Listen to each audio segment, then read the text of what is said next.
In the last class, we have seen stratified squamous keratinized epithelium. And we are going to continue. Stratified cuboidal. So, as the name suggests, stratified, it has more than one layer, and the cell shape will be cuboidal. These are the stratified cuboidal epithelium. Diagrammatic representation can be seen here, but this is a histological appearance, how it looks in microscope, where you can see the nucleus, round nucleus at different levels. So this is stratified epithelium, stratified cuboidal epithelium. So the superficial layer cells, they are cuboidal in shape, and they are present in ducts of sweat glands. Sweat glands are seen on the skin, which produces sweat. So it has duct to open into the skin. So there, stratified cuboidal epithelium can be seen. Function provides passage to secretion and act as a barrier. So it is giving a protection and providing passage because it is going to line the duct, and it also act as a barrier. Coming to the next one, that is stratified columnar. More than one layer of cells, and the top layers are columnar in shape. Here we can see different levels of nucleus. They are placed at different levels, and elongated nucleus can be seen. They are going to line the larger ducts. So larger ducts are lined by stratified columnar. Medium-sized ducts are lined by stratified cuboidal. So as the duct becomes larger, it is going to get lined by stratified columnar.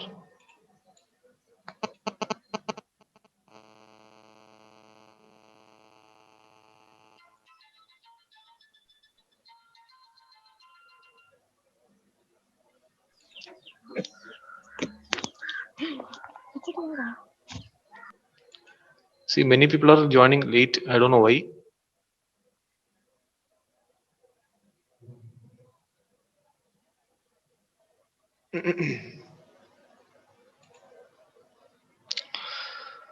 Okay, am I audible? Yes, sir. Audible. Okay, fine. So stratified columnar epithelium, it is lining the large ducts, and it provides passage to secretion and act as a barrier. So it is having the function as of same that of stratified cuboidal. Pseudostratified epithelium. So as the name suggests, pseudo means it is false. So it looks like it is stratified epithelium, but it is not stratified epithelium. So it is not a true stratified epithelium, but appears to be stratified, as you can see here. There are different cells. The cells, the length of the cells are different. Some are tall, some are short, and the nucleus position is different for the long cell, for the tall cell, and the short cell.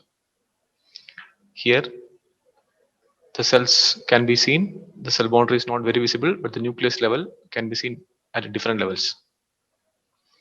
But one thing we should remember here, that all the cells, whether it is tall or short, they are going to rest on basement membrane. So this gray color area here, the basement membrane, all the cells are resting on basement membrane.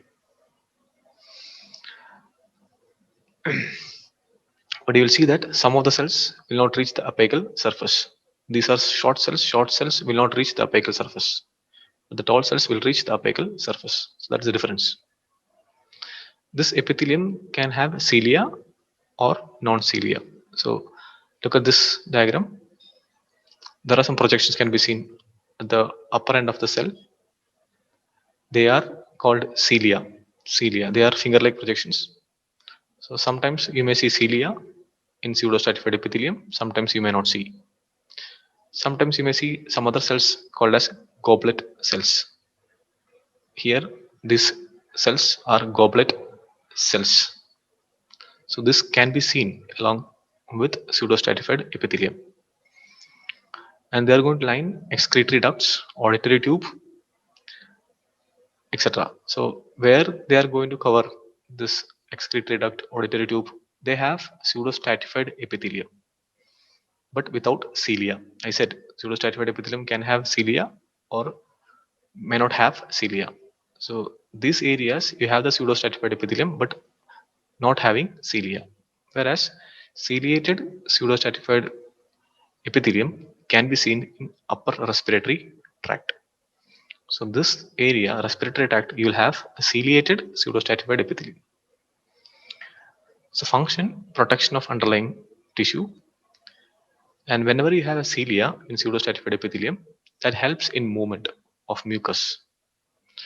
So cilia can be motile or cilia are motile. So they can move. They can move the mucus towards the nose or towards the mouth. And goblet cells. I said there can be goblet cells along with pseudostratified epithelium. Goblet cells are the one which produces mucus.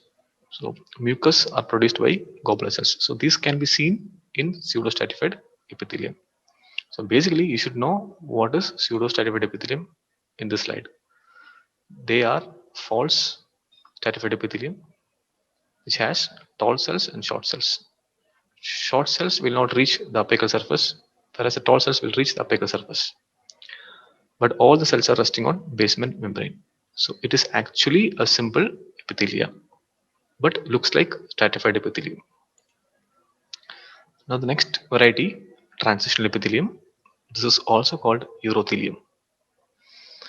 Now why this is called urothelium? Because it is going to line a larger part of urinary organs. That is why it is called urothelium. Now, why it is called transitional epithelium? So I said transitional epithelium is actually a stratified epithelium, but it is seen on particular areas. So it is called as urothelium because we have seen it is going to line the urinary organs. Now, why we call it as transitional epithelium? Because you know what is transition? Transition means a change, right? So here we are going to see a change, a transition in shape, a change in the shape from stratified squamous epithelium in stretched state and stratified cuboidal shape in relaxed state. That means think that it is covering the urinary bladder. These epithelium are going to cover the urinary bladder. Now, urinary bladder can have two state. One is a relaxed state and other one is distended state. Relaxed state in the sense where there is no urine, where it is empty. Distended state in the sense it has a lot of urine and it holds the urine. So then it is stretched. So when it is stretched, it looks like it is stratified squamous epithelium, but when it is empty, it looks like stratified cuboidal epithelium. It looks like, I'm not saying it is stratified cuboidal epithelium. It looks like it is stratified cuboidal epithelium in relaxed state, whereas in stretched state, it looks like stratified squamous epithelium. So we are seeing a change in the shape. That is why we call it as transitional epithelium. Now, I will talk about transitional epithelium, how it is. They are made of 2 to 3 layers of cells. So here we can see there are 2 to 3 layers of cells when it is distended. So now these two diagrams we can compare. This is urinary bladder when it is empty. This is urinary bladder when it is stretched. Look at this. When it is empty, you can see there are a lot of layers, maybe 5 or 6 layers. But when it is stretched, it looks like it has 2 or 3 layers. So that is the difference. Now, when it is empty, it looks like stratified cuboidal, but when it is stretched, it looks like stratified squamous epithelium. Now, deeper cells are cuboidal or polyhedral. Now, these cells, the middle cells, they can be polyhedral in shape. So, transitional means it is the ability to change its shape from cuboidal to squamous. I said when it is cuboidal, when it looks like cuboidal, when it looks like squamous. Anyway, it is going to line urinary bladder, ureter, and some part of urethra. So these are two slides: empty urinary bladder and a stretched urinary bladder. This is how it looks. Transitional epithelium. The basal cells are columnar in shape. As it moves, superficial. This is polyhedral, and at the top there are particular cells. There are larger cells can be seen. So these larger shaped cells are called as dome shaped cells or umbrella shaped cells. So they are big cells seen at the superficial layer. Here the basal cells can be seen, polyhedral cells, and the superficial cells, which are bigger umbrella shaped cells, can be seen. Sometimes we can see two nucleus in a cell. That is because of the activity. It has a lot of activity. That is why you may see two nucleus in a cell. Usually we don't see two nucleus in a cell, but here the superficial layer, dome shaped cells, may have two nucleus. Now, apical surface of the dome shaped cells are more eosinophilic. Now I'll tell you what is eosinophilic. You can just see my videos. You will understand what is eosinophilic, what is basophilic. Anyway, we will discuss it later. Now, for the time being, you should just think that it is more of pinkish in color. That is called as eosinophilic because of presence of intramembranous glycoprotein particles. So we have some glycoprotein particles which are seen on the upper aspect of the cell apical surface. That is why it looks pink in color. I will explain why it is like this in later slides. Now, some cells of superficial cells may show two nuclei. I already described that. Now, this is going to line epithelium of urinary tract. Now, this intramembranous glycoprotein particles, they can be seen on the apical surface. This prevents the absorption of urine back into the urinary bladder, because urinary bladder is going to have urine here in this area, and this urine, it is getting collected there. But the urine content or the urine should not be absorbed back into the urinary bladder. So that is being prevented by the transitional epithelium, and also we have a special layer here that is called intramembranous glycoprotein particles, which prevent absorption, reabsorption of urine, because urine is a toxic substance. It cannot be absorbed into the body again. Now, the function, as is mentioned here, yeah, intramembranous plaques, they form an effective barrier preventing absorption of toxic substances of urine. And the next function, it allows a lot of distension, because urinary bladder should have the property of distension. Otherwise, you cannot hold the urine for much time. Now, urinary bladder can hold urine maybe for up to 750 ml to 1 liter. That is because of the capability of transitional epithelium and the muscles which are covering urinary bladder. Now we have seen that when we saw pseudo stratified epithelium, we saw cilia. I said cilia are projections, self project. I mean cell surface projections. Not only cilia, we have some other things called microvilli, stereocilia, along with cilia. So let's see what are these things. These are called as surface modifications or surface specialization of cell. First, we'll talk about microvilli. So this is a cell. I think you are very familiar with this diagram in your plus 2 level. There are some projections on the apical surface of the cell. These projections are called as microvilli. So they are finger-like projections which is extending from the free surface of the cell. So this surface is the free surface of the cell, and where the cell is resting on the basement membrane, that is the attached surface of the cell. So this is free surface.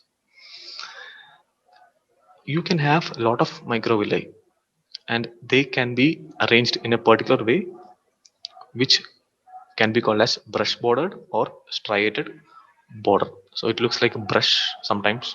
Sometimes all the microvilli are at the same level, same height. Then we call it as a striated border. If they are not in uniform length, it looks like a brush. So we call it as a brush border. So there is a difference here. Brush border in the sense microvilli, all the microvilli, the length won't be similar. One microvilli will be tall and one will be short, again will be tall. This looks like a brush, so we call it as a brush border. If all the length of the microvilli are Same, it looks like it is called as striated border. Now, if you look at the structure of microvilli, it has actin microfilaments. They form the structure of the cell, actin, so that also extends into the microvilli, and they are relatively non-motile. You cannot move. I mean, microvilli cannot be moved, so it is immotile structure. And the function is it is increasing the surface area. It is going to increase the surface area into a large amount, and they are going to be seen prominently on digestive tract and also in the kidney. Now, stereocilia. In this figure, there are two diagrams or two cells can be seen in this. This is one cell, this is second cell. We can see the microvilli in this and look at the stereocilia. So, microvilli, I said they are the finger-like projections. When we compare microvilli and stereocilia, both are immotile. They cannot be moved and they increase surface area. But look at the length of the stereocilia. Stereocilia length is more than microvilli. So that is one difference. Other difference is that microvilli has actin filaments. Stereocilia lack actin filaments. So they are cytoplasmic processes, stereocilia, and they increase the absorptive area, or that is the function of the stereocilia. So microvilli and stereocilia. Now coming to the next one, that is cilia. This is cilia. You can see that cilia structurally it is entirely different. And one more thing is that cilia are motile. They can be moved. So they can move in a synchronized manner. To and fro movements are possible. They are short, hair-like structures which are seen on the apical surface. Now, when you look at the structure of cilia, this is a structure of cilia. This is how it looks. So possibly here you have a cell, apical surface of the cell. At the upper end of the cell or the apical surface of the cell, cilia is projecting. So we are seeing one cilia, one cilium. Now look at the cross section. If you take a section here like this, it looks like this. So it is made of a central pair of microtubule. So there is a central pair of microtubule here. You can see that, and 9 pairs which are arranged surrounding it. So 9 pairs of microtubules are arranged at the periphery, and at the center there is a pair of microtubule. So basically they are made of microtubules. Whereas you have seen microvilli, they were made of actin filaments. Now outer pairs are going to get connected to the inner pair, and it produces a wave-like movement. This happens in bronchial and tracheal epithelium. Because cilia, we saw cilia, ciliated epithelium, pseudostratified ciliated epithelium. Just before I said that it is seen in the respiratory tract. What it does, it push the mucus into the nose or mouth. So that's possible because the cilia can move. It can move like a wave, like a wave-like movement. This movement of the cilia is called as wafting, wafting movement of cilia, where it push the mucus into one direction, not either direction. It push the substance into a single direction. If it is pushing into bi-direction, then what happens? The mucus cannot move, right? So here it is pushing in single direction. The next topic that we have to see is glandular epithelium. So epithelium and the glands, they are very close with each other. They are continuous with each other because the epithelium is the one which is going to form the gland. That is why we are considering this topic here. I will tell you how it is exactly forming, how the epithelium is forming the gland. Before that, let's see what is a gland. So gland is an organ that consists of specialized secretory cells. So these are having specialized cells which are useful for secretion. So it secretes something. Secretory materials is usually liquid. It can be enzymes, hormones, mucus, or fat. So we have seen mucus, goblet cells produces mucus. So that is a secretion, right? So goblet cell is a gland is a gland.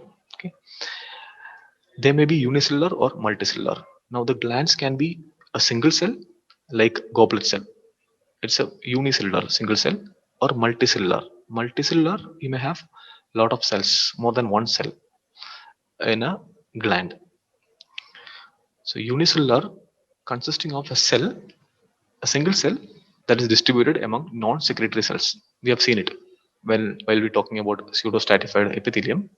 We saw the pseudostratified epithelium. In between we saw goblet cell. So goblet cell is a secretory cell that can be seen along with non-secretory cells. Non-secretory cells are pseudostratified cells.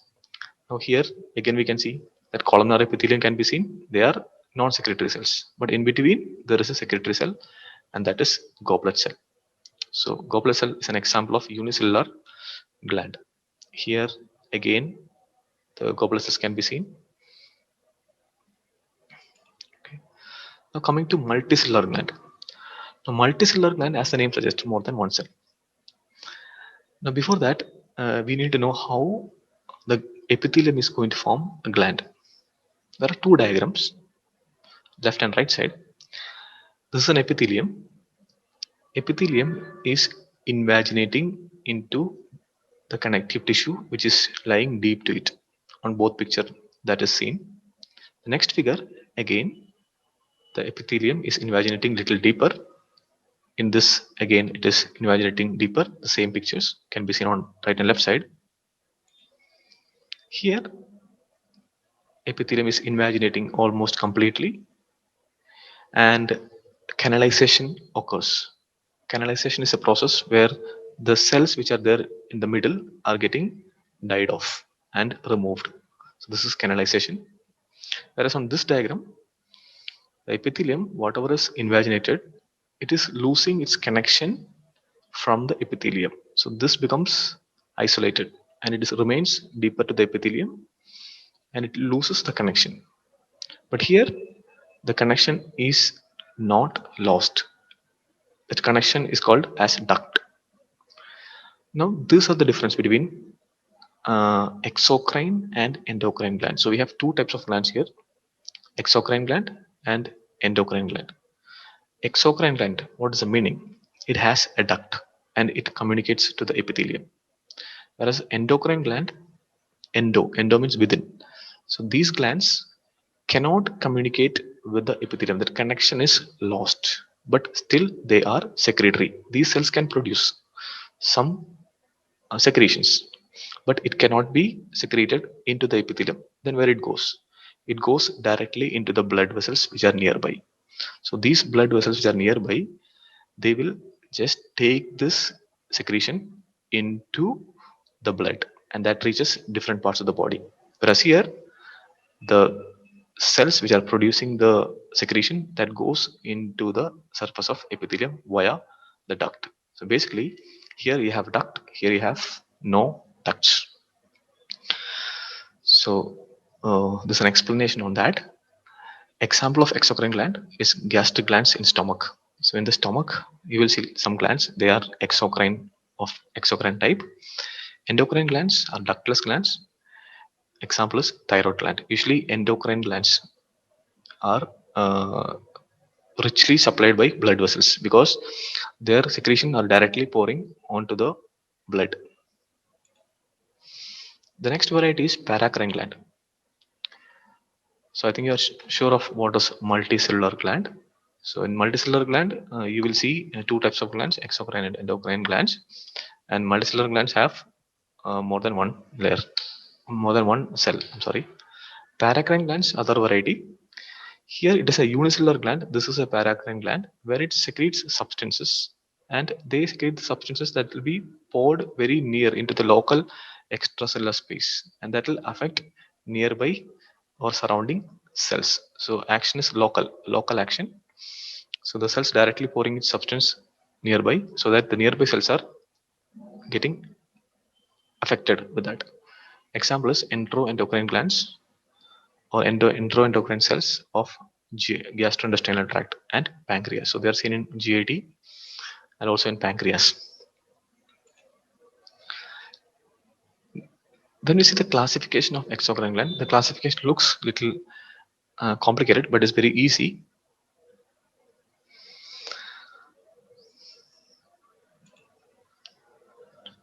So let's see the classification.